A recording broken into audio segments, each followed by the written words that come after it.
Good afternoon to everyone. मैं morning का स्वागत करती हूँ सभी का आपके एग्जाम में। और यहाँ पर आज हम शुरू करेंगे मैला आंचल को। ठीक है, मैला आंचल शुरू करेंगे। आपने तो शुरू कर दिया होगा, है कर दिया है, नहीं कर दिया था जी? साहिल जी, पटेल जी, सभी स्टूडेंट्स। आकांक्षा, मैला आंचल। और इस मैला आंचल का ये जो है आपका पार्ट है पहला, है मैला आंचल भाग एक। भाग एक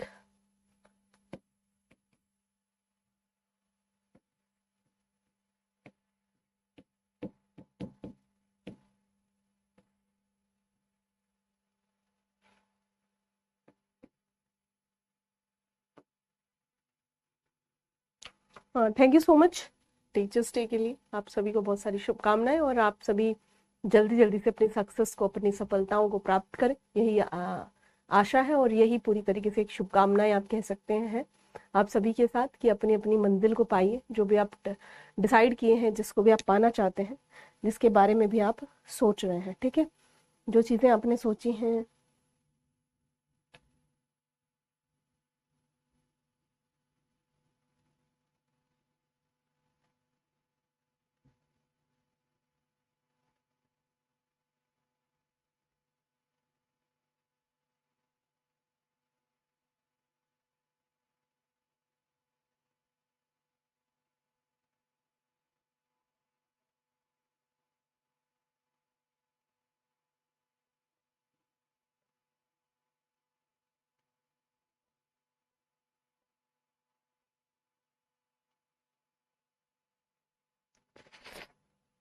हाँ अंजलि, वो वाली क्लास हम ले लेंगे। ठीक है, उस पे थोड़ा लाउड बोले। ठीक है रवि कुमार जी।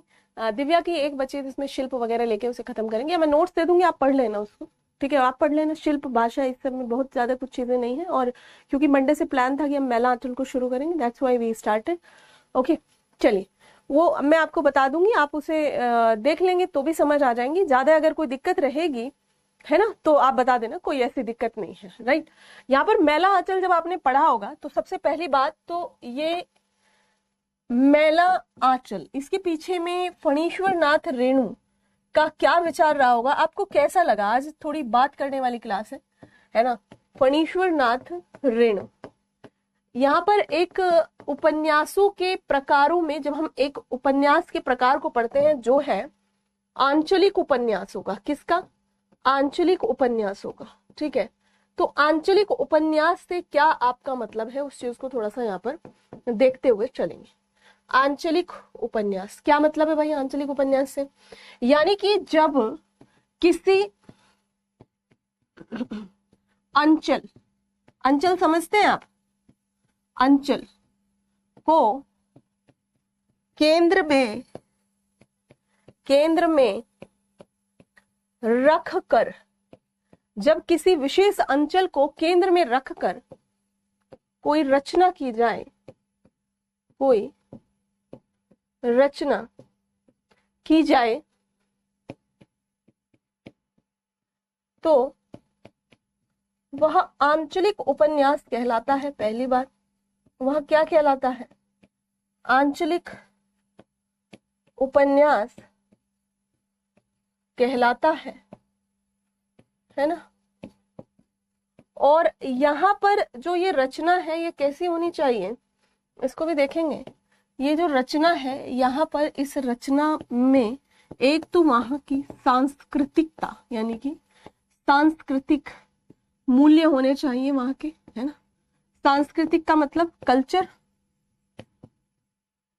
और इस कल्चर में पूरी चीजें आ जाएंगी, जैसे भाषा, बोली, है ना, त्योहार, त्योहार, वहाँ की कल्चर, भाषा, बोली, त्योहार, पूजा पाठ पद्धति, है ना,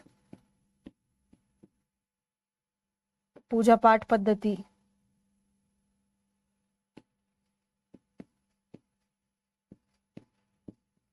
लड़कियों की स्थिति, धर्म, ये सारी चीजें इसमें आ जानी चाहिए। तो यहाँ पर जो अंचल है उस अंचल का नाम क्या है, फटाफट से बताएंगे, उस अंचल का नाम क्या है। कई सारे इवेंट दिखाए गए हैं और कोई विशेष क्षेत्र, बिल्कुल ग्रामीण क्षेत्र, बिल्कुल।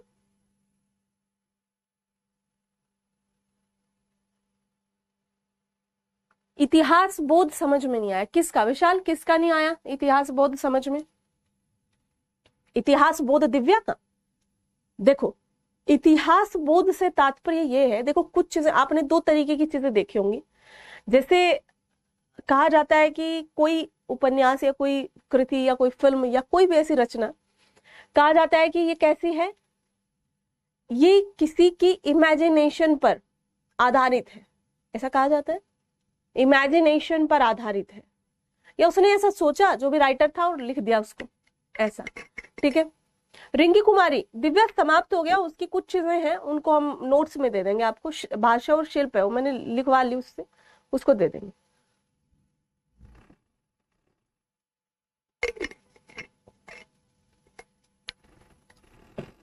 एक तो हो गया जिसे फिक्शन बोला जाता है, क्या बोला जाता है, फिक्शन बोला जाता है।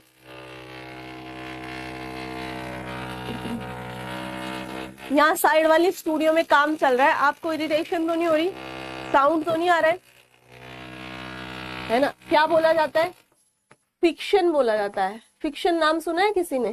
कहता चेतन भगत क्या लिख रहा है, फिक्शन लिख रहा है। एक होती है आपकी जो हिस्टोरिकल होती है, हिस्टोरिकल, या आप कह सकते हैं जो रियल हो, रियल इवेंट्स, रियल इवेंट्स पर आधारित, या फिर सच्ची घटनाओं पर, सच्ची घटनाओं पर आधारित, सच्ची घटनाओं पर आधारित रचनाएं। दोनों में क्या अंतर है? अब दिव्या इसमें से कौन सी है? अब कुछ ऐसी होती हैं, कुछ ऐसी रचनाएं होती हैं जिनमें कुछ ऐतिहासिक इवेंट्स को ले लिया जाएगा। ठीक है जी,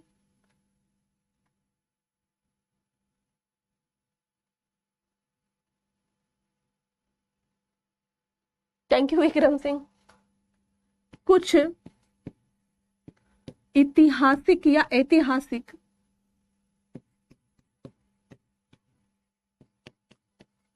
इवेंट्स को लेकर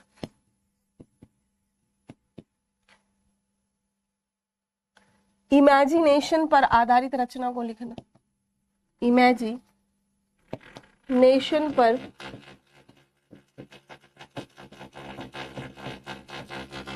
आधारित रचना को लिखना। ठीक है, कुछ ऐसी हैं जो ऐतिहासिक इवेंट्स को लेकर के हम इमेजिनेशन पर लिखते हैं। ठीक है, बिल्कुल हर्षित, ये बिल्कुल ठीक है। यहाँ पर क्या है, हिस्टोरिकल भी इवेंट्स हैं यहाँ पर, और दूसरे क्या है, हिस्टोरिकल प्लस, जैसे हिस्टोरिकल क्या है, जैसे उसका इतिहास बोध क्या हुआ, उसमें इतिहास बोध दिव्या का क्या हुआ, हालांकि हम मेला आंचल पढ़ रहे हैं। यहाँ पर आप देखेंगे इसमें दिव्या का ऐतिहासिक पृष्ठभूमि या इतिहास बोध क्या है, इसमें ऐतिहासिक इवेंट्स क्या है। जैसे आप यहाँ पर देखेंगे जितना भी बुद्धिस्ट रिलेटेड चीजें हैं, वहां पर जितनी भी बुद्धिस्ट रिलीजन रिलेटेड जितनी भी इवेंट्स हैं वो सारे क्या हैं, वो सारी चीजें यहाँ पर वास्तविक हैं, यानी कि रियल हैं। ये चीज समझ में आई? यहाँ पर आप देखेंगे कि उसमें पुष्यमित्र की बात करी गई है, ऐसे ऐसे कई शासकों की बात की गई है, ऐसे कई शासकों की बात की गई है जो इतिहास में वास्तविक तौर पर मौजूद थे एवं साथ ही कई इवेंट्स को या कई घटनाओं को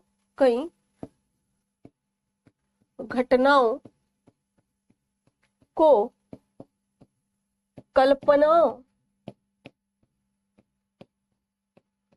के आधार पर जोड़ा गया है। यानी कि कई ऐसे इवेंट्स हैं जो सच में थे, जो क्या थे, जो सच में थे। हिंदी हिंदी में इंग्लिश मिक्स करके नहीं लिख सकते, देवनागरी करके लिख सकते हो। जैसे यहाँ पर बुद्ध, यहाँ पर बुद्धिस्ट, आपको चलो बुद्धिस्ट तो बुद्धिस्ट ही होता है। जैसे रिलीजन, रिलीजन को आप ऐसे लिख सकते हो, पर हिंदी साहित्य में थोड़ा अवॉइड ही करें, जीएस के पेपर में ठीक रहता है। अगर आपको याद नहीं आ रहा है तो आप देवनागरी स्क्रिप्ट का यूज कर सकते हो।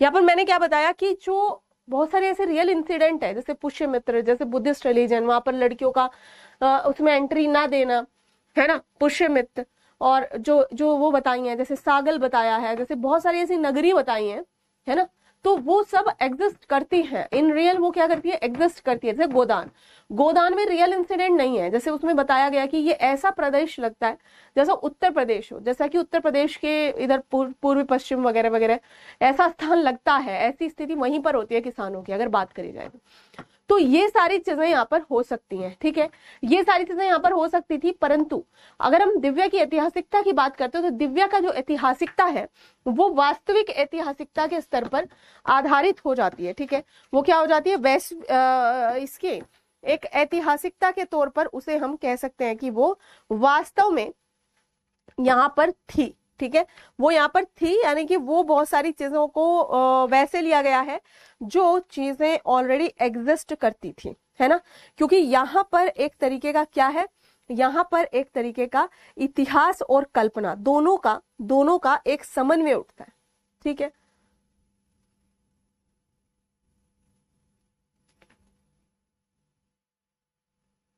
ओके।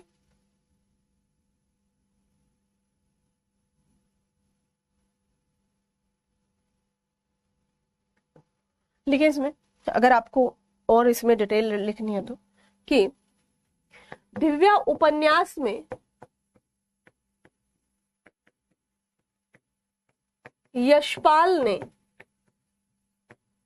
यशपाल इस बात से भली भांति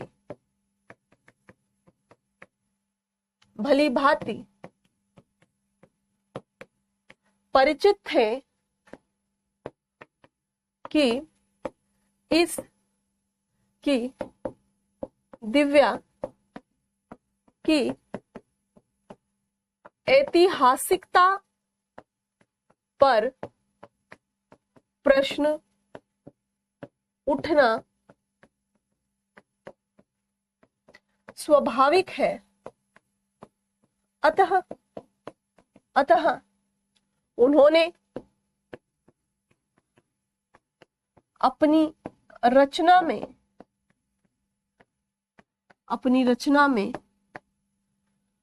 कल्पना एवं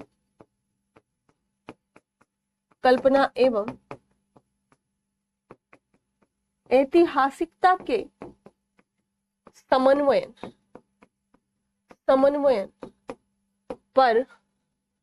पर विशेष बल देते हुए संतुलन स्थापित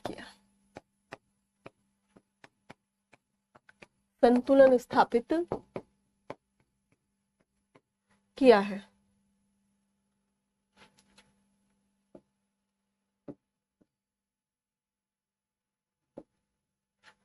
दिव्या के अंतर्गत दिव्या उपन्यास के अंतर्गत लेखक यशपाल ने कई ऐतिहासिक आधारों को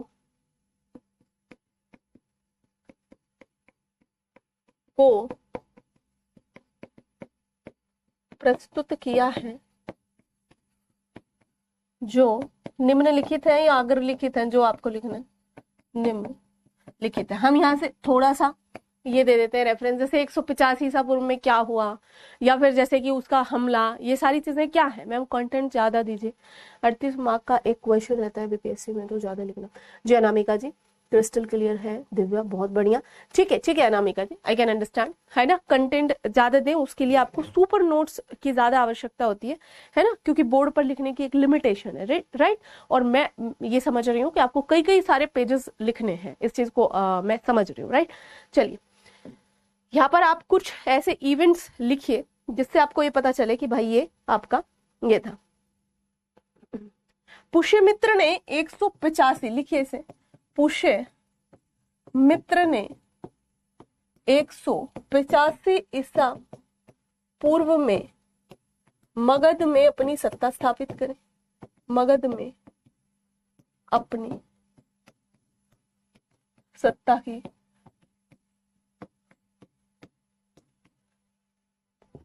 सत्ता की स्थापना करी, राइट।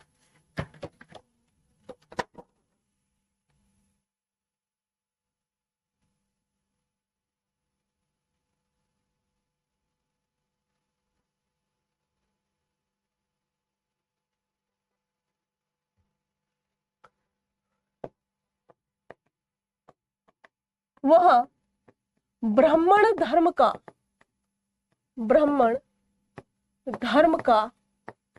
कट्टर समर्थक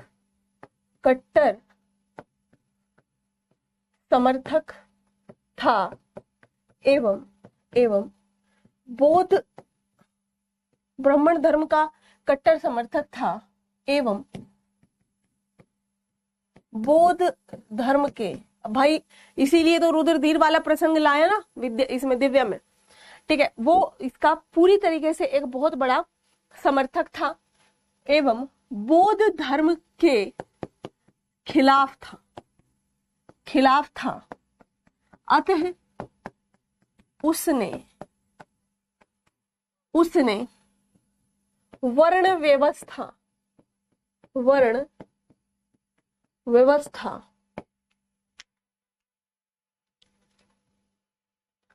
मैम ये समझ आया। फिर विशाल, और दिक्कत क्या रह गई? वर्ण व्यवस्था स्थापित करने हेतु बड़े स्तर पर आंदोलन चलाया, है ना। दिव्या उपन्यास में इस संकल्पना को जब उबारा गया, या जब दिखाया गया, जब रुद्रधीर को 2 सहस्त्र दिनों का प्रवास बाहर करना पड़ता है रुद्रधीर को, ठीक है। रुद्रधीर को 2 सहस्त्र दिनों का क्या कर देता है, प्रवास करना पड़ता है, ठीक है। प्रवास करना पड़ता है क्योंकि उसे सागल नगरी से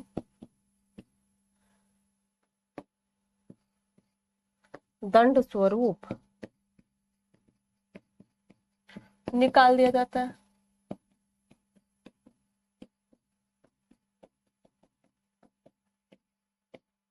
ठीक है, निकाल दिया जाता है। अब लिखें, अब यहाँ पर ये कहता है भाई मगध में जाके ही कुछ हो सकता है, वही एकमात्र हमारा भविष्य कर सकते हैं, ठीक है।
ठीक, लिखिए,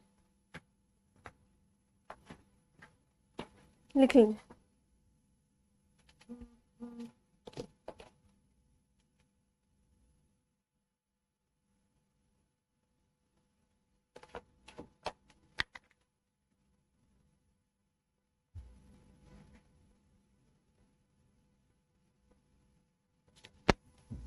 डन।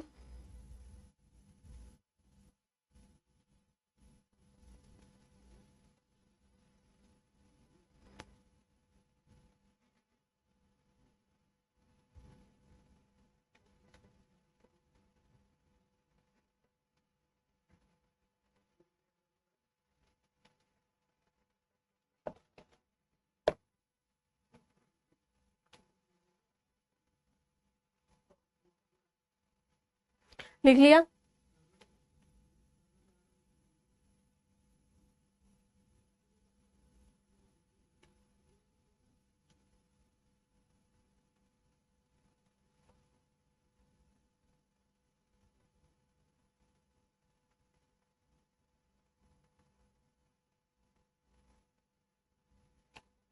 हम्म।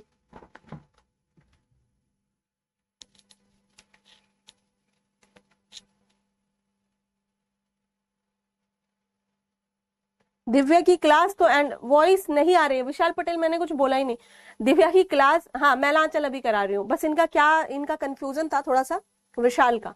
कह रहे हैं कि ये तो समझ आया, इतिहास बोध समझ रहे हैं। इतिहास बोध में यही सब है। बाकी आप यहाँ ये देख सकते हैं कि जैसे इतिहास बोध को जो कुछ ऐसे उपन्यासकार हैं, कुछ है जो कला के उसमें मानते हैं, कुछ है जो पूरी तरीके से ऐतिहासिक ही उसे दिखाते हैं, ठीक है, ऐतिहासिक ही दिखाते हैं। पर यहाँ पर जो इन्होंने दिया है, जो हमारे यशपाल जी हैं, इन्होंने इसे एक तरीके से आप कह सकते हैं, एक सिद्धांत होता है उपयोगितावादी, यानी कि इनके लिए इतिहास बोध उपयोगितावादी है यशपाल के लिए। और उपयोगितावादी का मतलब होता है कि मानव के लिए उसका चिंतन मनन मनुष्य जीवन के लिए उपयोगी होना चाहिए। इनका ये है, मतलब मानव इनके केंद्र में है और उपयोगितावादी इनका इतिहास बोध है। ठीक है, चलिए यहाँ पर हम कर रहे थे मैलांचल, और मैलांचल के अंतर्गत मैं यहाँ पर आपको बता रही थी कि भाई हमारे जो फणीश्वर नाथ रेणु जी हैं, इनका नाम जाना जाता है आंचलिक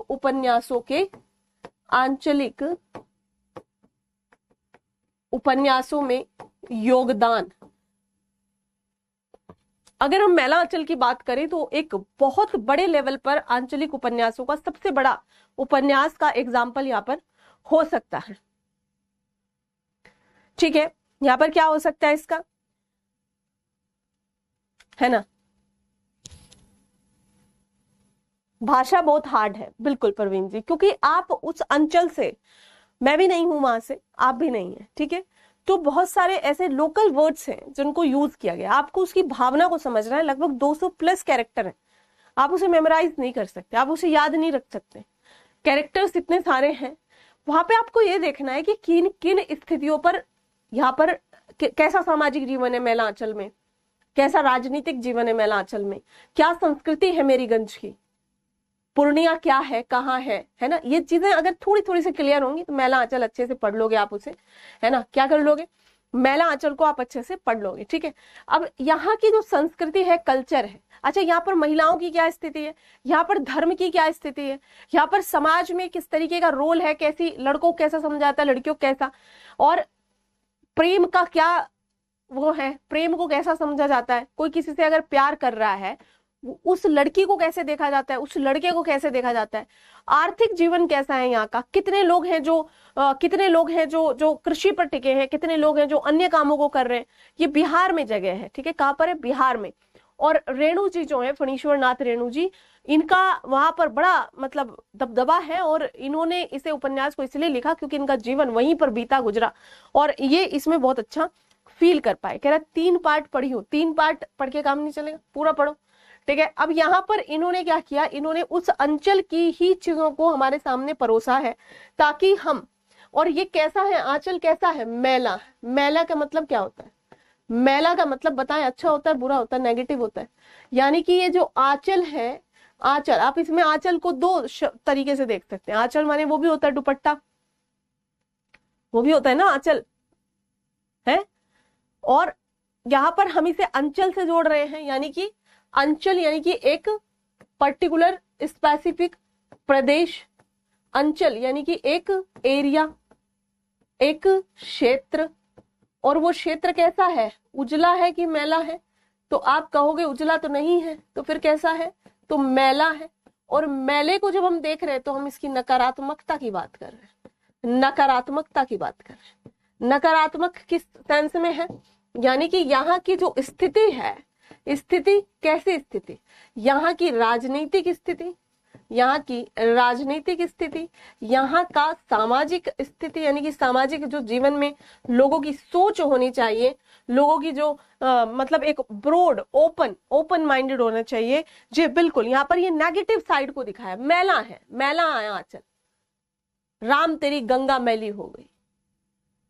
मैली यानी कि मैला बोला जाता है एक तरीके से जब गंदा हो जाए, दूषित हो जाए। और गंदे और दूषण का जो मतलब है वो सिर्फ उस तक ही नहीं है कि कोई उसे साफ कर देगा, वो कैसा है, वो यहाँ पर नेगेटिविटी को दिखा रहा है, यानी कि यहाँ पर चीजें अच्छी नहीं है। ठीक है, यहाँ पर क्या है, चीजें अच्छी नहीं है। पहली स्लाइड पे वापस, ये लो। ठीक है, किसी अंचल को केंद्र में रखकर, अभी तक क्या हो रहा था, हम कैसे उपन्यास पढ़ रहे थे, कभी किसान है यानी होरी है, कभी दिव्या है यानी नारी है, कभी राजनीति है, दा साहब है।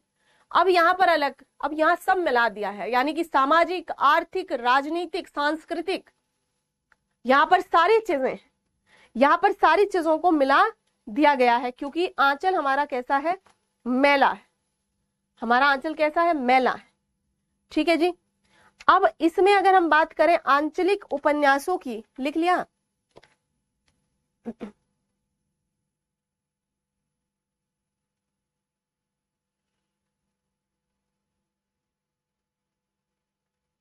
ठीक है, लिख लिया। अब यहां पर ये जो अंचल है, ये भले ही, मैंने क्या लिखा यहां पर, मैंने लिखा कि ये कोई एक पर्टिकुलर, यानी कि अंचल को केंद्र में रखा जा रहा है। और ये जो अंचल है ये सीमित होगा कि असीमित होगा, बताएं।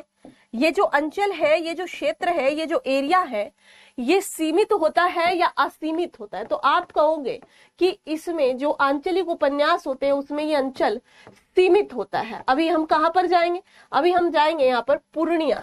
पूर्णिया, तो पूर्णिया कहां पर है कोई हमारे पास में वहां का, अनामिका जी आप बताएं कोई।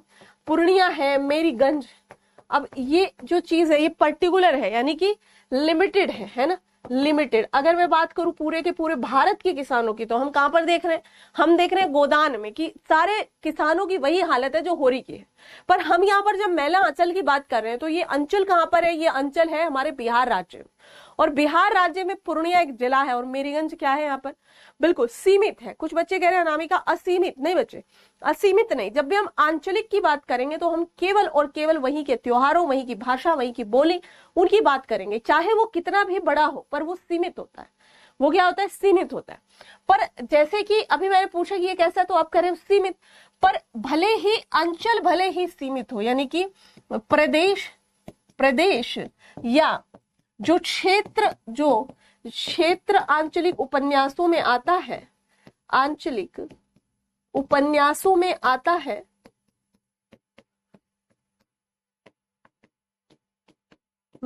है, वो भले ही सीमित हो, वो भले ही कैसा हो, सीमित हो, लिमिटेड हो, परंतु उसके अंदर या उसमें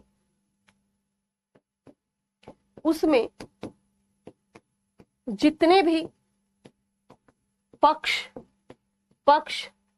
या उसके डायमेंशंस होते हैं, पक्ष होते हैं,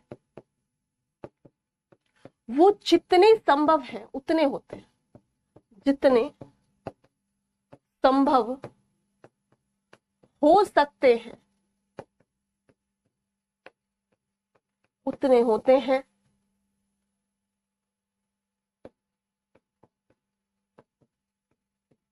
अर्थात अर्थात असीमित होते हैं। कैसे होते हैं? असीमित होते हैं। यानी कि बात जब हम मैला आंचल की कर रहे हैं तो मैला आंचल में केवल एक पक्ष को नहीं दिखाया है कि वहां के अंचल को दिखा दो, ये रहा मेरी। यहाँ के सांस्कृतिक जीवन को दिखाया गया है, यहाँ के सांस्कृतिक जीवन, यहाँ के राजनीतिक जीवन, यहाँ के आर्थिक जीवन को, आर्थिक जीवन को, सांस्कृतिक है, राजनीतिक है, आर्थिक है, ठीक है, भौगोलिक है, ज्योग्राफिकल है, ठीक है, और क्या हो सकते हैं? ये सारी की सारी चीजें यहां पर अंचल में दिखाई गई हैं, चाहे चाहे, ठीक है।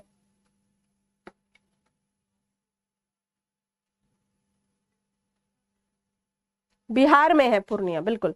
सांस्कृतिक जीवन की भी चर्चा करी जाएगी यहाँ पर, धर्म की भी चर्चा की जाएगी, गांव के जीवन की भी चर्चा की जाएगी, गांव के बाहर की भी और गांव के अंदर की भी चर्चा की जाएगी।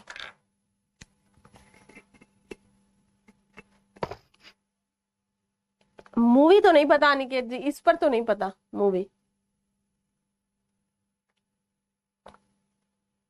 जहां तक मेरा ख्याल है नहीं है, ठीक है, जहां तक मेरा ख्याल है इस पर कोई मूवी नहीं बनी है।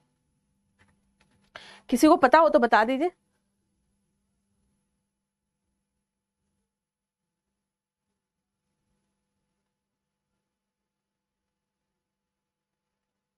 ठीक है, लिखें।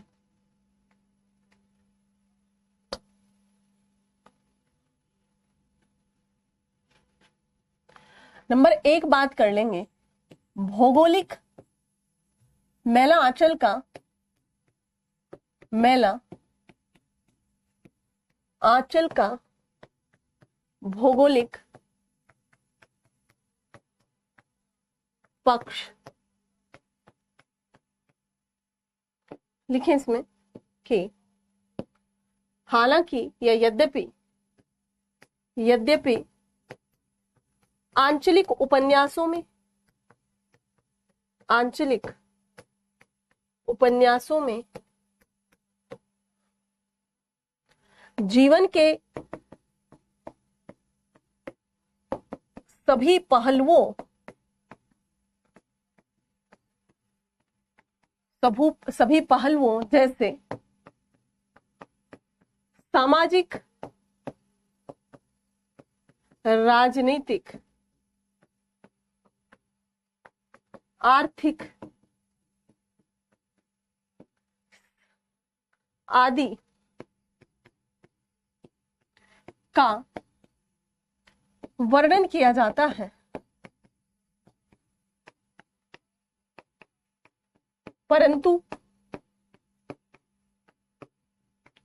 यदि विस्तार की बात की जाए, विस्तार की बात करें तो सबसे ज्यादा भौगोलिक और सांस्कृतिक ज्योग्राफिकल रीजन कहां से कहां है।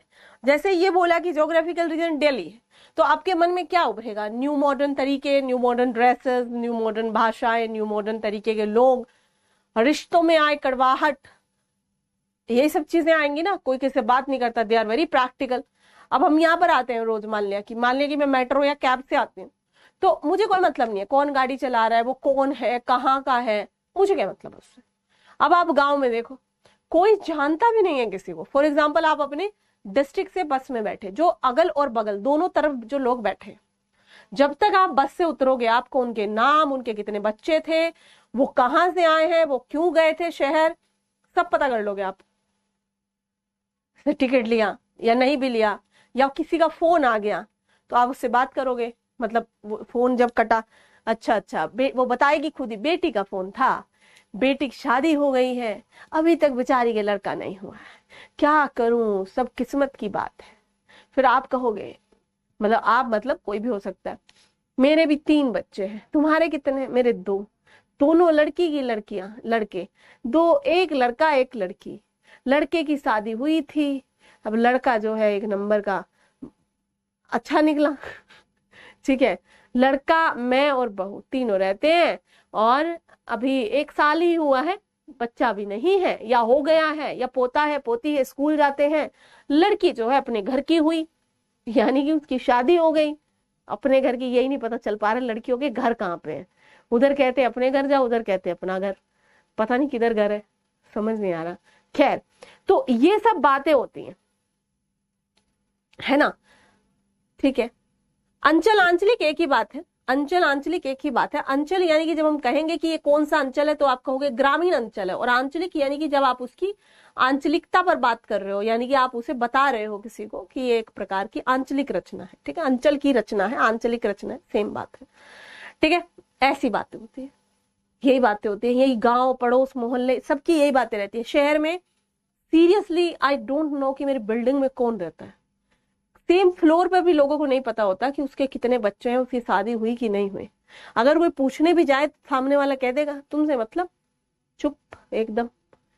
कई बार कैब में, मेट्रो में लोग रोते रहते हैं बैठे, पता नहीं उनके जीवन में क्या पीड़ा रही हो, क्या दिक्कत रही हो, कोई पूछने की हिम्मत नहीं कर पाता, क्योंकि सामने वाला तुरंत कह देगा। एक दिन मैं सच में बता रही हूँ, एक रियल इंसिडेंट, कि रात का समय था, शाम का, मैं और मेरी एक दोस्त थी, मेरी एक फ्रेंड थी, और हम दोनों जो है निकले, और रात लगभग 9:30 या 10 बजा होगा। तो एक लड़की थी, एक लड़की के पैर में चोट लग गई, उसके ब्लड निकल रहा था लिटरली, और वो ऐसे सड़क के किनारे पर बैठ गई। ठीक है, अकेली थी। जब हमने उसे देखा तो वो अकेली थी। अब हमें क्या पता भाई कि कौन कहाँ बर्फ लाने गया है, पट्टी लाने, हमें नहीं पता। तो एज अ ह्यूमन बींग आप क्या करोगे? वो रो रही थी, उसके पैर से खून निकल रहा था।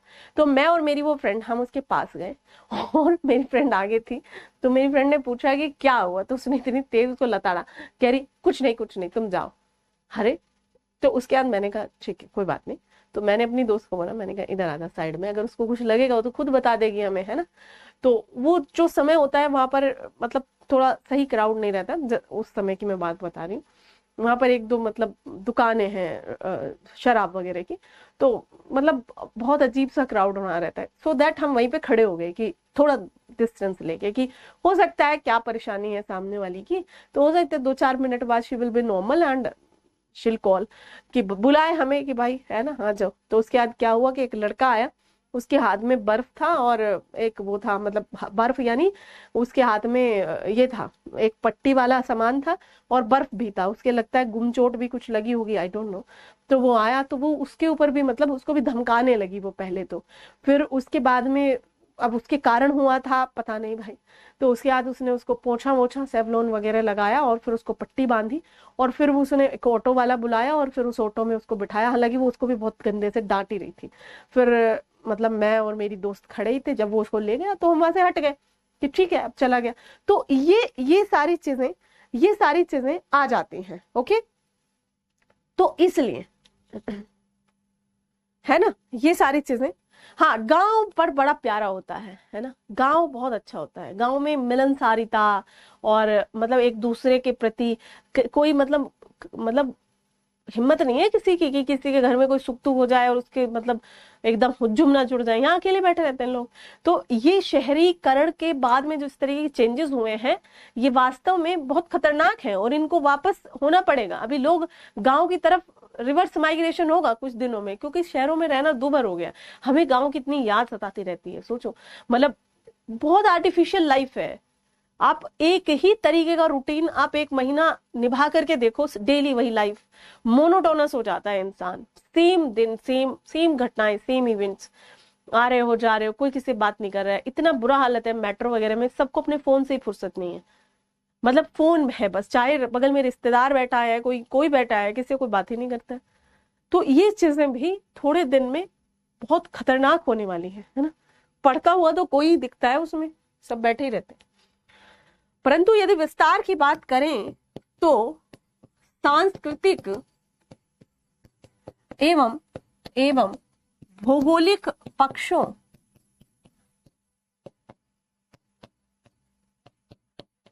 को आंचलिक उपन्यासों में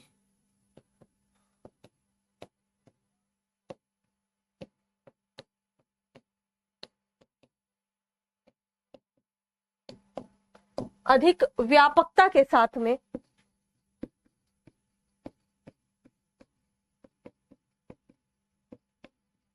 प्रस्तुत किया जाता है, क्योंकि ये दोनों पक्ष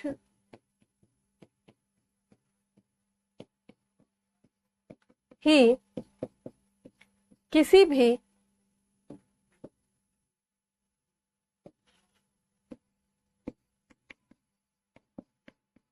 क्षेत्र की संपूर्ण विशेषताओं का ब्यौरा देते हैं। ठीक है, अगर हम किसी की संस्कृति और किसी की भौगोलिकता पर, अगर किसी की संस्कृति और भौगोलिकता पर बात ना करें तो हमें वहां की चीजें, अब सबसे पहला जो सवाल हम किसी से पूछते हैं नाम के बाद वो क्या होता है, आप कहाँ से हो, कहाँ से हो, इससे ही हम इस चीजों का अंदाजा लगा लेते हैं कि वहां पर फूडिंग हैबिट कैसी होगी, वहां पर बारिश कितनी आती होगी, वहां का जो फेस्टिवल्स है वो कैसा होगा, वहां पर लोग ड्रेसिंग सेंस के रूप में क्या पहनते होंगे, वहां पर मेल फीमेल रेशियो कितना होगा, वहां मेल फीमेल लिटरेसी कितनी होगी, वृद्धों की क्या स्थिति होगी, खेती होती होगी कि मशीन लगी होंगी, कि इंडस्ट्री लगी होगी, कि सर्विस सेक्टर, लाइक दैट। तो ये सारी चीजें क्या है, ये सारी चीजें हमें वहीं पर पता चल जाती है। अगर हम किसी को ये ना बताएं, ठीक है, अरे राजा, कोई अंतर नहीं है, आंचल आंचल अंचल सब एक ही बात है। आप आंचल को अगर देखेंगे तो उसका मतलब पल्लू भी होता है, बस, और कुछ नहीं है। ठीक है, ओके, तो यहाँ पर पल्लू भी हो सकता है उसका मतलब। ओके, और एक ही बात को बार बार मत पूछा करो आप मतलब ये बहुत ही बेसिक चीज है भाई। ठीक है, अंचल का मतलब और आंचल का मतलब, और ये सब नहीं पूछ रहा है यूपीएससी में, आपको मल्टीपल चॉइस का सवाल नहीं आएगा इसमें। ठीक है, और सारी चीजें जानने की कोशिश में आप वो चीजें मत भूल जाया करो यार, रिदम ब्रेक हो जाती है देख देख के। एक ही कमेंट को आप बार बार पेस्ट कर रहे हैं, I saw and I already give the answer, then why are you pasting every time? तो this is not okay.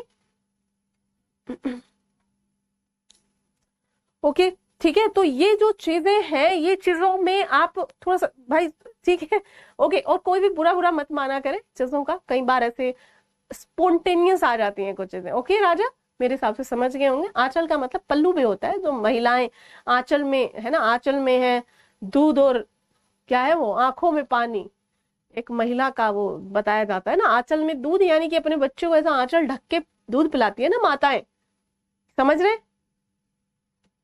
Ravi से शुरू करेंगे, अभी संजय सर की क्लास चल रही है वर्ल्ड हिस्ट्री की, जैसे संजय सर की क्लास खत्म हो जाएगी वर्ल्ड हिस्ट्री वाली, we will start economy in the Sarthak batch, right. Aagaz में बाद में करेंगे, शुरू से करना है ना आगाज में, इसमें कुछ टॉपिक्स बचे। तो यहाँ पर आप देखेंगे आंचल का मतलब अपने मम्मी जो होती हैं, ज्यादातर आंचल वगैरह जो है उसके लिए यूज किया जाता है, वात्सल्यता के लिए। ठीक है, चलिए, ओके, चलो जी, यहाँ पर हो गया, it's okay, no need to say sorry, यहाँ पर ये चीजें हो गई। तो संपूर्ण विश्लेषण की अगर हम बात करें कि किसी भी चीजों को समझने के लिए कौन सी चीजें जरूरी होती है, उसकी भौगोलिकता क्या है, उसका ज्योग्राफी क्या है। जैसे आप यहाँ पर देखो, अगर मैं आपको कहीं की ज्योग्राफी बता दूं, ज्योग्राफी का मतलब भूगोल बता दूं, ठीक है, भूगोल, भूगोल में कौन कौन सी चीजें आ जाती हैं, भूगोल आप पढ़ते होंगे सभी, तो भूगोल का मतलब है कि वहां की क्लाइमेट कैसी है, ठीक है, वहां पर वाटर लेवल कैसा है, वाटर लेवल कैसा है, राइट, वहां पर जो पृथ्वी का प्रकार है, या मिट्टी आप कह सकते हैं, सॉइल, ठीक है, सॉइल कैसे, हिंदी समझ आ रहा है, जलवायु, जलवायु, पानी का स्तर, पानी का स्तर, मिट्टी, मिट्टी कैसी है, वहां पर जनसांख्यिकी, ये सारे शब्द आपको पता होना चाहिए। जनसांख्यिकी, लाभांश क्या होता है, सारे शब्द जिसको नहीं पता वो पूछेगा, जो काम की बातें हैं वो आपको पता होनी चाहिए। डेमोग्राफिक, डेमोग्राफिक डिविडेंड, राइट, और क्या आ जाएगा इसमें, जलवायु, पानी, मिट्टी, लाभांश, टेम्परेचर, तापमान, है ना, और हवा, एयर, सनलाइट, ये सारी चीजें होती है, सनलाइट, गर्मी, सर्दी, बरसात, वर्षा, रेन, ये मैंने आपको बताया। तो जैसे ही आपने वहां की ज्योग्राफी समझी, जैसे ही वहां पर, जैसे हमने यहाँ पर क्या समझी, हमने यहाँ पर कहीं की ज्योग्राफी समझी। मैं फॉर एग्जांपल मैं बात कर लेती हूँ ज्योग्राफी ऑफ नॉर्थ ईस्ट। ठीक है जी, नॉर्थ ईस्ट से सभी वाकिफ होंगे। नॉर्थ ईस्ट कहां पर है, हम अपने जो उत्तर पूर्व है, हमारा उत्तर पूर्व को हम नॉर्थ ईस्ट कह रहे हैं। कैसे दिशाएं गिनते हैं आप लोगों को पता होगा भली बात है। ये आपका ईस्ट है यानी कि पूर्व है, ये आपका वेस्ट है यानी पश्चिम है, और ये आपका नॉर्थ यानी उत्तर है, और ये आपका साउथ यानी दक्षिण है। जब हम इस दिशा की बात करते हैं तो इसे हम नॉर्थ ईस्ट कहते हैं, और जब हम इस दिशा की बात करते हैं तो इसे हम साउथ ईस्ट कहते हैं, और जब हम इसकी करते हैं तो इसे हम साउथ वेस्ट कहते हैं, और जब हम इसकी करते हैं तो इसे हम नॉर्थ वेस्ट कहते हैं। इतनी दिशाएं होती है। ठीक है, अब हम बात कर रहे हैं अपने नॉर्थ ईस्ट जो हमारा प्रदेश है उसकी। ठीक है, अब नॉर्थ ईस्ट प्रदेश में मुझे बताइए आप वहां की जलवायु कैसी है, वहां पर पानी का लेवल क्या है, मिट्टी कैसी है, जनसांख्यिकी लाभांश कैसा है, वहां टेम्परेचर कैसा है, सनलाइट कैसी पड़ती है, गर्मी सर्दी रेन वगैरह कैसी है। अब आप कहोगे कि यहाँ पर सबसे पहली बात है कि यहाँ पर हिली रीजन है, यानी कि पहाड़ी प्रदेश है। ये कैसा प्रदेश है, ये पहाड़ी प्रदेश है। पहली बात आप कहोगे यहाँ पर रेन बहुत अच्छा होता है, यानी कि हैवी रेन होता है, रेन अच्छी होती है। ठीक है, बढ़िया है। यहीं पे तो है हमारा बासिन राम भी, जहाँ पे सबसे ज्यादा वर्षा होती है। ये चीजें समझ रहे हैं आप लोग, समझ रहे हैं? हाँ जी, याद एक चीजें समझ रहे हैं आप लोग। नेक्स्ट, यहाँ पर मैं कहूँ कि टेम्परेचर कैसा होता है, तो आप कहोगे यहाँ पर टेम्परेचर जो है बहुत ज्यादा गर्म नहीं रहता है ना, यहाँ पर ठंडा रहता है, आइस वगैरह भी पड़ा हुआ है, तो यहाँ पर टेम्परेचर ठंडा रहता है। ओके जी, आपने कहा यहाँ पर जो है सनलाइट भी ठीक ठाक है, सनलाइट भी ठीक ठाक है, सबसे पहले यहीं पर सूरज निकल जाता है। ओके जी, और क्या क्या हो सकता है, और बताओ क्या क्या। जनसांख्यिकी लाभांश, जनसांख्यिकी के लाभांश यहाँ पर कितना ही है बता देंगे आप लोग। अब जैसे ही आपने मुझे बताया कि यहाँ पर जो है आपका ठीक ठाक है, नॉर्मल है, जैसे आपने मुझे बताया कि यहाँ पर पहाड़ी क्षेत्र है, समझेंगे मेरी बातों को। जैसे आपने मुझे बताया पहाड़ी क्षेत्र है, तो मैंने क्या अंदाजा लगा लिया इस चीज से, भाई पहाड़ी क्षेत्र है तो भाई साहब कृषि के लेवल पर भाई गन्ना वन्ना तो नहीं हो रहा होगा यहाँ पर। ठीक है, आपने बताया मिट्टी, अब बताओ आप मुझे, पथरीली मिट्टी होगी, पहाड़ी हिली रीजन है, तो हिली रीजन में मैंने एकदम अंदाजा लगा लिया, अरे वाह हिली रीजन में यार गेहूं चावल ये तो बहुत कम होते होंगे, ऐसी फसलें जिनमें पानी जड़ों में कम रुकता हो वो होती होगी, यही लगाया अंदाजा। तो ऐसी कौन सी फसल है, तो आपने कहा टी है भाई, ऐसी फसल हिली एरियाज में तो यार वही होती है। ओके, तो उसके बाद मैंने कहा रेन भी अच्छी होती है, चलो ठीक है भाई। उसके बाद आपने कहा टेम्परेचर भी ठंडा होता है, यानी कि मैंने अंदाजा लगा लिया कि ऐसी फसलें होंगी जिनमें कम तापमान की जरूरत पड़ती हो, मैंने लगा लिया अंदाजा। अच्छा, यहाँ पर जो है अगर हिली रीजन है तो हिली रीजन में जो है उद्योग आदि लगाना बहुत ज्यादा टफ होता है, मुश्किल होता है। तो जैसे ही मैंने उद्योगों की स्थिति का पता लगाया तो मैंने लगा लिया कि जनसांख्यिकी के लाभांश यहाँ पर अच्छा नहीं है, मतलब वो शिफ्ट हो गया, माइग्रेट हो गया, यानी कि माइग्रेशन यहाँ पर काफी ज्यादा है, क्योंकि यहाँ पर जो है दुर्गम है, जिंदगी क्या है, दुर्गम है। ठीक है जी, ये चीजें समझ में आ रही हैं आप लोगों को, एकदम से याद, मतलब रिलेट करो, इसे कहा जाता है रिलेट, को रिलेशन। हिंदी साहित्य से हम कहाँ जा रहे हैं, हम इकोनॉमी की तरफ चले गए। अब जब यहाँ पर पहाड़ी प्रदेश है, यहाँ पर इंडस्ट्री अच्छी नहीं है ना, यहाँ पर क्या है, यहाँ पर उद्योगों की स्थिति अच्छी नहीं है। जब उद्योग यहाँ पर अच्छी स्थिति में नहीं है, उद्योगों की स्थिति यहाँ पर अच्छी नहीं है। ठीक है, अब यहाँ पर उद्योगों की स्थिति अच्छी नहीं होने के कारण यहाँ से माइग्रेशन यानी कि प्रवसन बहुत ज्यादा स्थिति में होता है। माइग्रेशन अगर होगा तो यहाँ पर डेमोग्राफिक डिविडेंड काफी कम होगा, यानी कि यहाँ से शिफ्ट हो जाता है। ठीक है, दूसरी बात, यहाँ पर आप देखेंगे कि यहाँ पर जनजाति बहुत ज्यादा हैं, जनजाति ज्यादा है, तो इन जनजाति के कल्चर्स बहुत ज्यादा अलग अलग होंगे। दूसरी बात, मैंने कहा यहाँ पर टेम्परेचर कम है, तो इसका मतलब जो लोग हैं उनका रंग कैसा होगा, गोरा होगा कि काला होगा, तो आप कहोगे कि उनका जो कॉम्प्लेक्शन होगा वो फेयर होगा।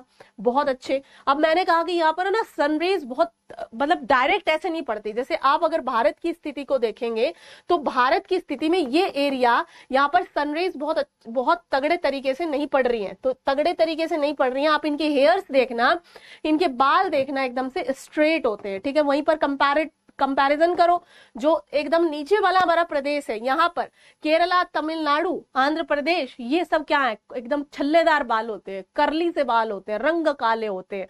अब यहाँ पर आप देखेंगे तो ये सारी चीजें आपने लगा ली, हिसाब लगा लिया कि यहाँ की आर्थिक स्थिति कैसी है, यहाँ के कल्चर कैसे होंगे। यहीं पर क्या होता है हमारे पूरे देश में, यहीं पर स्लैश एवं बर्न, स्लैश एंड बर्न, ये कौन सी खेती का प्रकार है जिसमें खेती करते हैं, उसके बाद फिर जला देते हैं और फिर वहां से निकल लेते हैं। इसी को क्या कहा जाता है? इसी को स्लैश एंड बर्न खेती कहा जाता है। और अगर हम हिंदी में बात करें तो बताएं ना, इसका नाम क्या है? बताएं किस प्रकार की खेती होती है। अगर हम बात करें जनजातियों में ये खेती पाई, अब जनजातियां हैं तो उनके डिफरेंट डिफरेंट कल्चर होंगे, डिफरेंट डिफरेंट ड्रेसिंग स्टाइल होंगे। तो ये सारी की सारी चीजें, ये सारी की सारी चीजें यहाँ पर क्या है, ये सारी की सारी चीजें बिल्कुल टेरिस फार्मिंग होती है यहाँ पर। और इसका बताएं ना, इसका स्लैश एंड बर्न, इस फार्मिंग को क्या कहा जाता है बताएं। तो इसलिए यहाँ पर चीजें जो है, अब जनसंख्या इसीलिए तो यहाँ पर इतनी कम है। आप देखो 17 लोग रहते हैं 1 किलोमीटर में, 17। कहां पर? अरुणाचल प्रदेश। बताइए, अरुणाचल प्रदेश में। वहीं बिहार में बताएगा कोई मुझे जनसांख्यिकीय घनत्व, पॉपुलेशन जो डेंसिटी है, किसे कहा जाता है पॉपुलेशन डेंसिटी की? 1 किलो प्रति 1 किलो वर्ग किलोमीटर में how many people are living, that is known as density of population. There are 17 people who are living in a 1 kilometer in Arunachal Pradesh, right. यहाँ पर बिल्कुल झूम खेती कहा जाता है उसको, वेरी नाइस। तो देखेंगे आप कि यहाँ 17 रहते हैं और हमारे यहाँ 10-10 हजार रहते हैं। दिल्ली में आप देखो, बिहार में आप देखो हजारों। तो इस तरीके से आप इस चीजों का पता लगा लिया। तो इसलिए मैंने कहा कि मेरीगंज कैसा है, अगर हमें वहां का भौगोलिक प्रदेश पता चल जाए।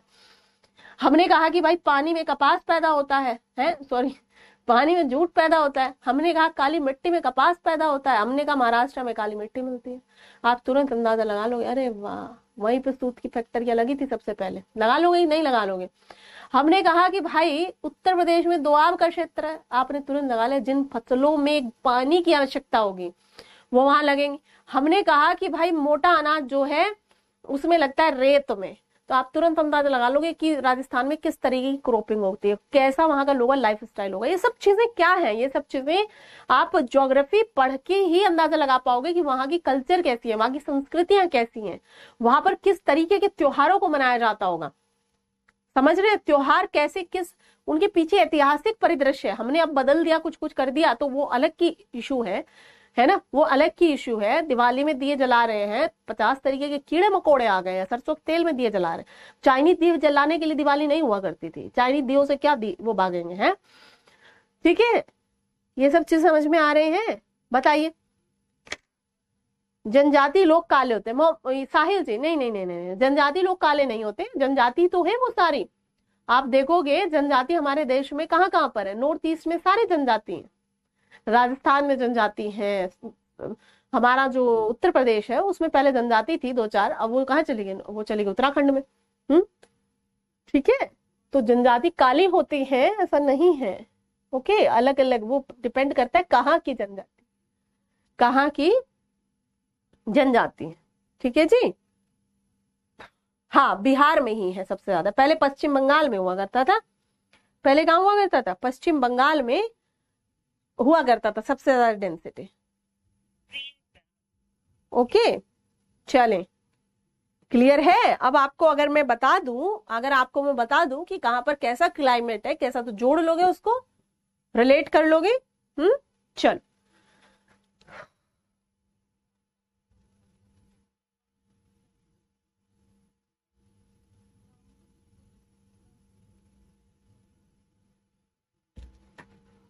ठीक है, लिखे।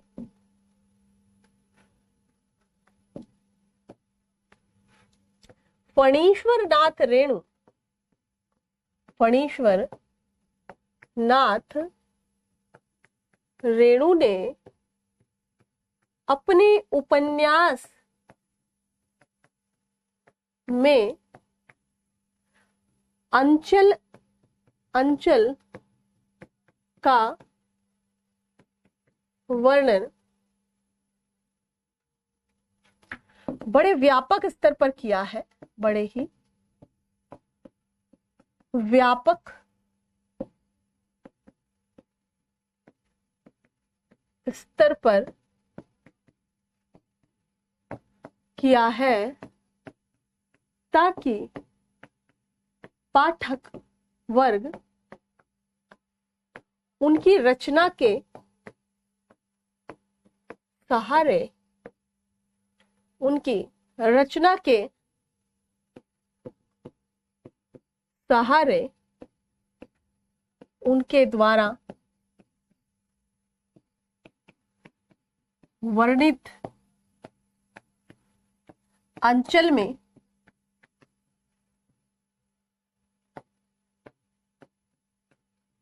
खुद का प्रवेश करा सके, है ना, खुद एंट्री करा सके, खुद का प्रवेश करा सके।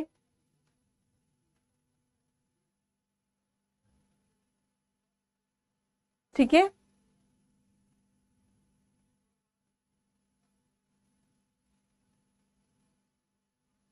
क्या कह रहे हो अभिषेक जी? लिख लिया?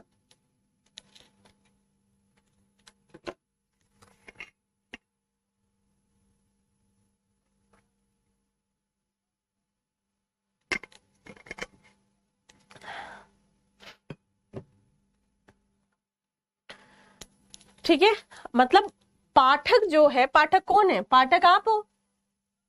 हम में से कोई नहीं गया होगा, मतलब आप में से जो, मैं नहीं गई जैसे बिहार में, मैं बस एक बार गई हूँ मुजफ्फरपुर में। ठीक है, मान लिया कि मैं पूर्णिया कभी गई नहीं, आप कभी गए नहीं हो, ऐसा वर्णन किया है। यही तो एक अच्छे लेखक की पहचान है कि खुद को इतना ज्यादा उसमें डाल देगा कि आपको ऐसा लगेगा कि अरे वाह, आप तो वहीं पर हो, आपको सीधे घुसा देगा मेरीगंज में। तो पाठक को ऐसा मन में प्रवेश करके उसको उस पर्टिकुलर क्षेत्र में प्रवेश करा दे, यही आंचल, यही एक अच्छे लेखक की पहचान है। यही रेणु जी ने किया है। ठीक है, लिखे।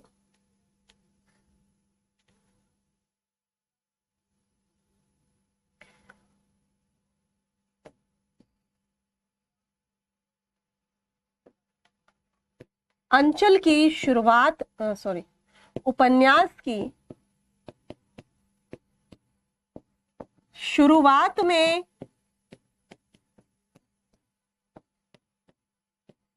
उन्होंने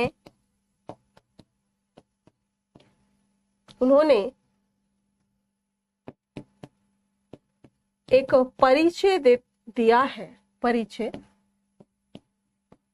दिया है जिसमें अंचल की पहचान कराते हुए वो कहते हैं,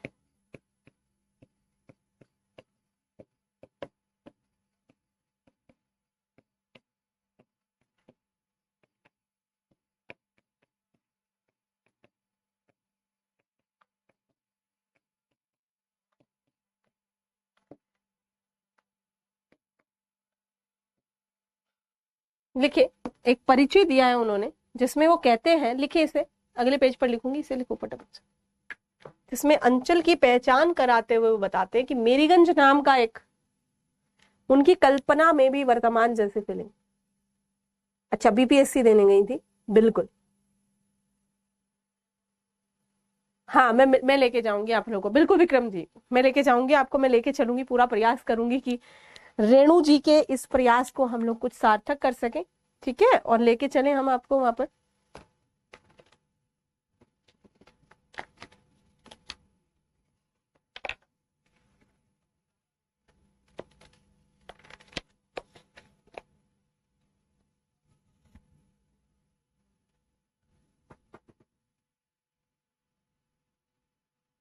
नोटेड, वेरी नाइस।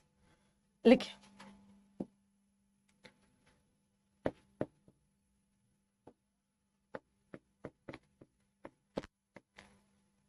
ऐसा ही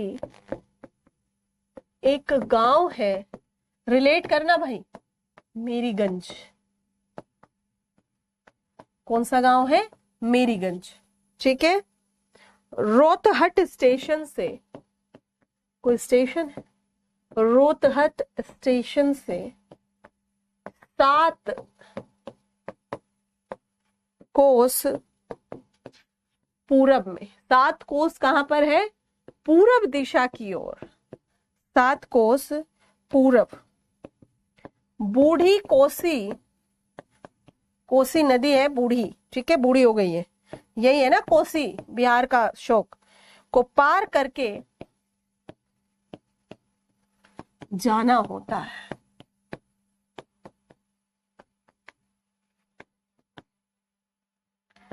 तड़बन्ना के बाद, तड़बन्ना के बाद ही एक बड़ा मैदान है जो नेपाल की तराई से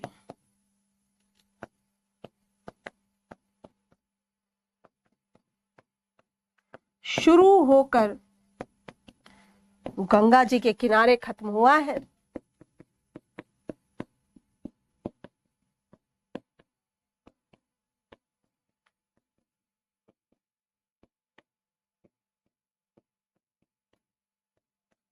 लाखों एकड़ जमीन,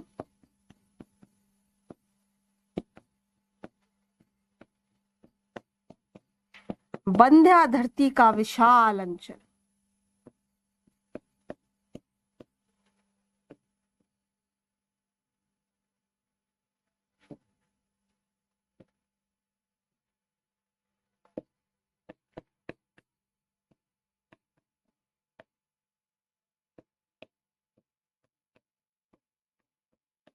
कोस भर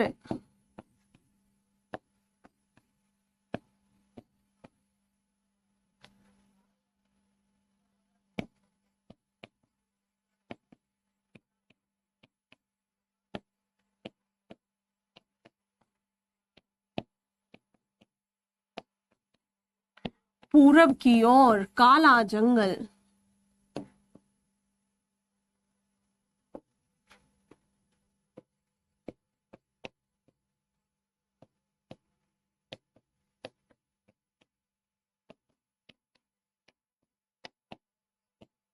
दिखाई पड़ता है।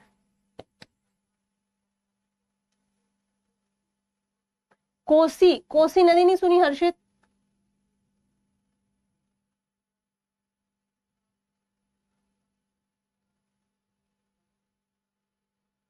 बिल्कुल ऐसा कोई गांव है नहीं, तो इसीलिए तो हमने इसे इतिहास नहीं बताया, पर इन्होंने कहा है कि ऐसा एक गांव है पूर्णिया में, ठीक है निकेत जी?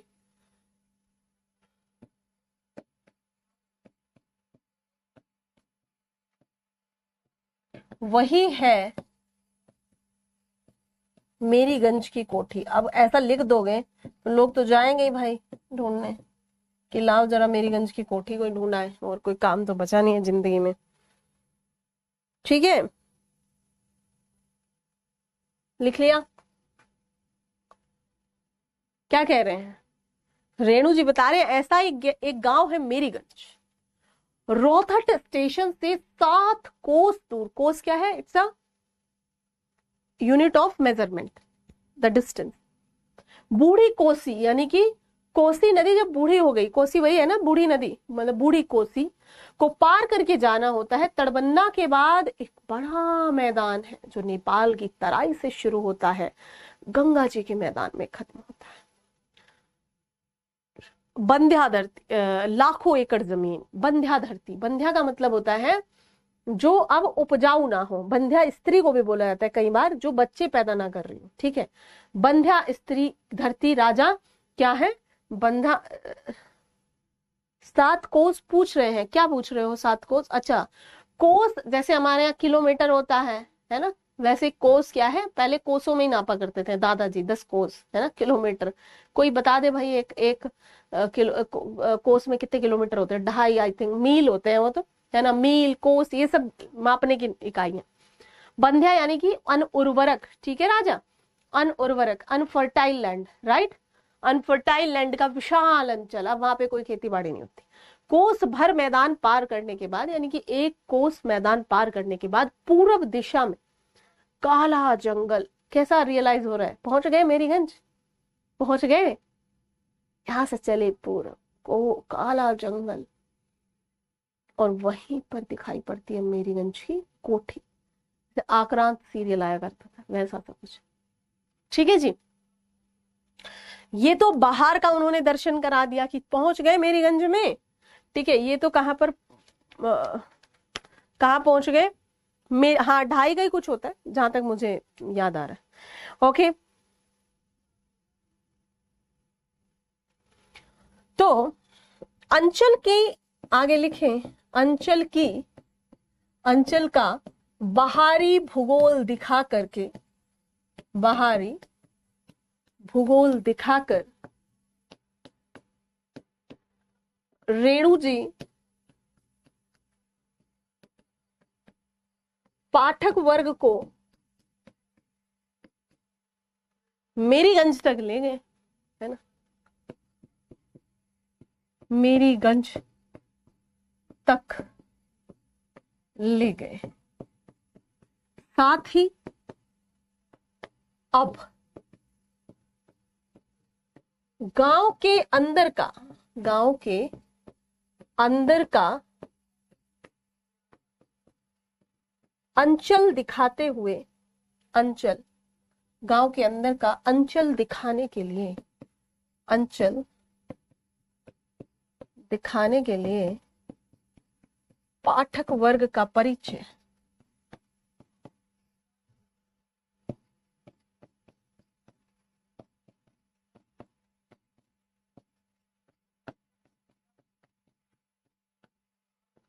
गांव के भीतर के भूगोल से भी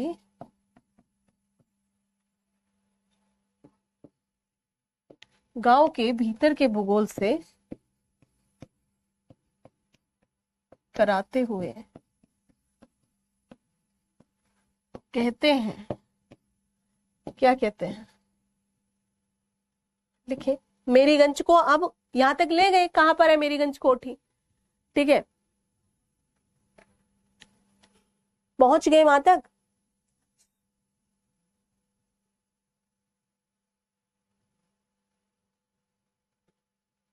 सुमित सर आ जाएंगे, अगले फ्राइडे सैटरडे तक होंगी आपकी क्लास। अगर आप वहां पर चाहते हो मैं 2-4 क्लास किसी की लगवा देती हूँ, नहीं तो थोड़ा अपना उसमें रिवाइज वगैरह कर लीजिए, जैसे आप कहें।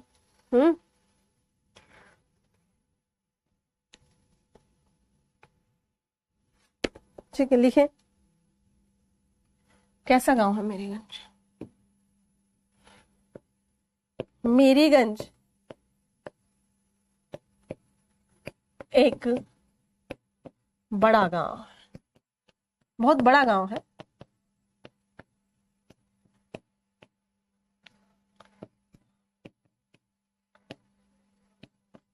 बारहों बरन के लोग वहां, मतलब बताना भाई किसी को समझ में आए तो। गांव के पूरब एक धारा है,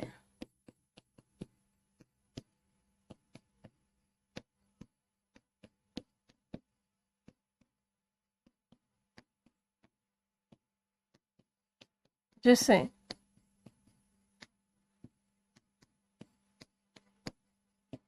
कमला नदी कहते हैं।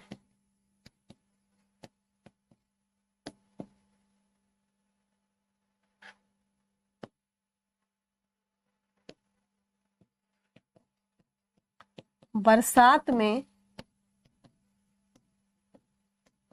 कमला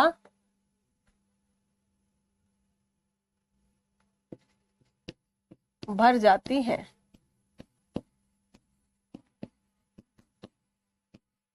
बाकी मौसम में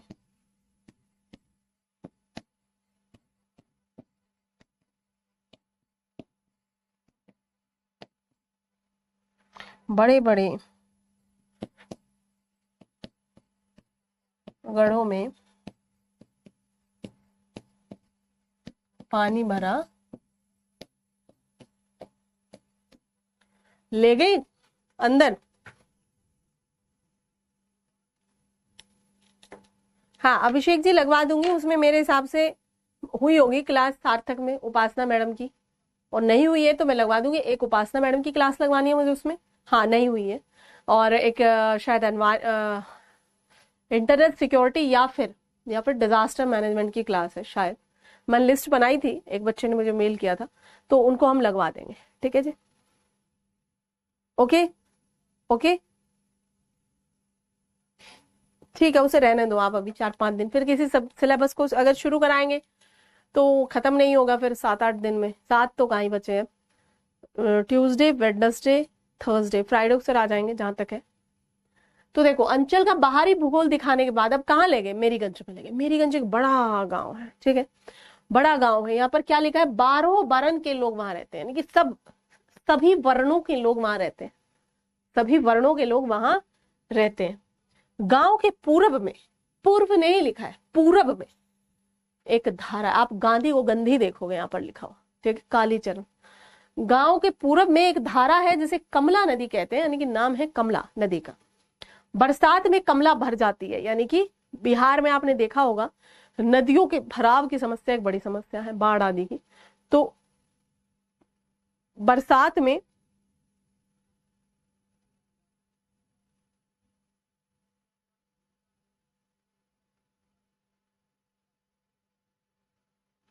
यार आगाज में देखते हैं, चलिए। असल में आप लोग इसको इजी समझते होंगे, देखो कैसे हमें सेटिंग करना पड़ता है। अगर हम सार्थक और आगाज में सेम क्लासेस लगाएंगे, मैं क्यों नहीं ले रही हूँ सार्थक में और आगाज में सेम क्लासेस, क्योंकि भाई सार्थक में बहुत सारे सेक्शंस हो चुके हैं इकोनॉमी में, आगाज में बेचारे नए बच्चे हैं, समझेंगे कुछ नहीं पहले, है ना। दूसरा, उस समय पर ना तो सार्थक में कोई क्लास होनी चाहिए ना आगाज में, एक कंडीशन। दूसरी, उस टीचर की उस समय खाली होना चाहिए समय। तीसरा, हमारा कोई ऑप्शनल नहीं चलना होना चाहिए उस समय, ठीक है, 5 ऑप्शनल है, 7 टीचर है, तो बहुत सारे चैलेंजेस आते हैं एक क्लास को लगाने में। दिसंबर तक तो आपका रवि कुमार जी बिल्कुल बिल्कुल बिल्कुल हो जाएगा, है ना, ठीक है, बिल्कुल हो जाएगा, ओके, ठीक है, उससे पहले ही करा देंगे, आप चिंता मत करिए। मैंने जो एक ये दिया था, तीसरी चौथी सबसे बड़ी बात है स्टूडियो अवेलेबिलिटी, ठीक है, अगर टीचर भी अवेलेबल है, कोई क्लास भी नहीं है, तो स्टूडियो अवेलेबल नहीं है, तो ये चीजें थोड़ी सी हमें मैच करनी पड़ती हैं, ठीक है, हमें ये चीजें क्या करनी पड़ती है, मैच करनी पड़ती है। तो देखते हैं आपका कैसे क्या सेटिंग हो सकता है, आप मुझे बता सकते हैं सारी चीजें, जो भी चीजें अव्यवस्थित या इरेगुलर आपको चीजें लगती हो आप उन्हें फ्रेंकली बता सकते हैं, वो हो जाएंगी। मेरीगंज एक बड़ा गांव है, 12 वर्ण के लोग वहां रहते हैं। गांव के पूर्व में एक धारा से कमला कहते हैं और बरसात में कमला भर जाती, और बाकी मौसम में बड़े बड़े गड्ढों में पानी भर जाता है, ठीक है। क्या है, बाकी जगहों पर गड्ढों में पानी भर जाना, ये किसको दर्शा रहा है, ये राजनीतिक गंदपन को दर्शा रहा है। सड़कें अच्छी नहीं है, गड्ढे गड्ढे उनमें पानी भर जाता है, निकासी अच्छी नहीं पानी की, ठीक है। तो ये चीजें आप इसे लिटरल मत पढ़ा करें, केवल उसके अर्थ में वही नहीं है जो लिखा हुआ है, और भी यहाँ पर चीजों को आप जोड़ सकते हैं, यानी कि वहां की आर्थिकी अच्छी नहीं है, जो पैसा आ रहा है उसको भी वो नहीं लगा रहे हैं सड़क आदि निर्माण में। राजनीतिक विल पावर अच्छी नहीं है, पॉलिटिकल विल पावर सही नहीं है, समझ रहे हैं, ठीक है जी,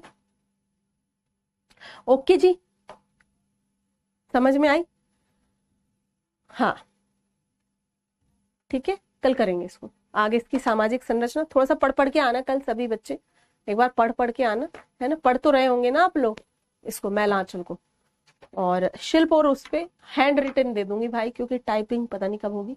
शिल्प और जो इतिहास बोध है, जो इनको समझ नहीं आ रहा था एक थोड़ा सा, उस पर लिख के हाथ से लिख के दे देती हूँ, हैंड रिटन में काम चल जाएगा आप लोगों का, हैंड रिटन में बता दो मुझे, काम चल जाएगा, एक बार बताते जाओ, छुट्टी दे दो, हाँ बिल्कुल नेहा, तो हैंड रिटन दे दूंगी यहाँ पर मैं, ये वाली जो चीजें हैं, ठीक है,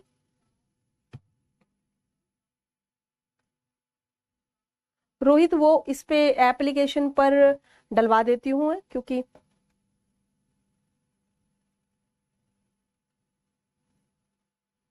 जन्मे जी उजेर सर जो पढ़ा चुके हैं पहले, हालांकि हमने ये कहा था कि दोनों अपना अपना सेगमेंट पढ़ाएंगे, बट अभी जो पता चल रही हैं चीजें वो ये है, शायद अमन सर के पास में और भी क्लासेस हैं, सो दैट सिलेबस को हाफ हाफ किया जाएगा, ठीक है, ओके, ठीक है जन्मे जी। तो अगर संभव हो सका तो मैं पूरा प्रयास करूंगी कि वो उसे शुरू से पढ़ा ले, ठीक है, क्योंकि उसको अगर वो शुरू से पढ़ा लेंगे तो अच्छी बात है, कल नहीं, परसों मैं आपको बता दूंगी वैसे बहुत क्लियरली, बट आप उदय सर की क्लासेस को भी देख लीजिए और अमन सर की जल्दी शुरू करवाएंगे, ठीक है।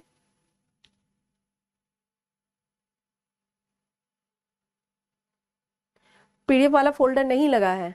पीडीएफ तो क्लासेस के आगे लग जाती होंगी, पीडीएफ क्लासेस के आगे लग जाती होंगी जहां तक मेरा बताएं।